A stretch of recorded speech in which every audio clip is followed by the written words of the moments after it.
আগামী ৬ মাসের মধ্যে বুড়িমারি থেকেই বুড়িমারি এক্সপ্রেস ট্রেন চলাচল শুরু হবে বলে জানিয়েছেন দুর্যোগ ব্যবস্থাপনা ও ত্রাণমন্ত্রী আসাদুল হাবিব দুলু। দুপুরে লালমনিরহাট জেলা প্রশাসকের কার্যালয়ে আয়োজিত এক আলোচনা সভা শেষে গণমাধ্যমকে এসব কথা বলেন তিনি। এ সময় মন্ত্রী বলেন, কর্মকর্তাদের সঙ্গে মত বিনিময়ের মাধ্যমে আগামী ৬ মাসের মধ্যে জেলায় কি কি উন্নয়ন কাজ বাস্তবায়ন করা সম্ভব সে বিষয়ে আলোচনা হয়েছে। আগামী ২৮ তারিখের মধ্যে প্রস্তাবনা উপস্থাপন করবেন।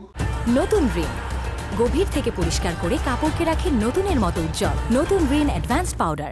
কিভাবে কাজগুলো দ্রুত গতিতে সম্পন্ন করা যায় এ নিয়েও আলোচনা হবে বলেও জানান তিনি। বুড়িমারি এক্সপ্রেস যাতে বুড়িমারির থেকে চালু হয়, এটি আমরা ১৮০ দিনের মধ্যে অন্তর্ভুক্ত করতে চাচ্ছি। আর অন্য কাজগুলো যেগুলো আমাদের ইস্তেহারে ছিল বা আমরা জনগণকে ওয়াদা দিয়েছি, যেমন বিমানবন্দর, 4 লেন, তারপরে আমাদের অর্থনৈতিক জোন, তিস্তা মহাপরিকল্পনা, সেগুলো আমরা কাজ করব, সেগুলো নিয়ে আলোচনা করেছি আমরা।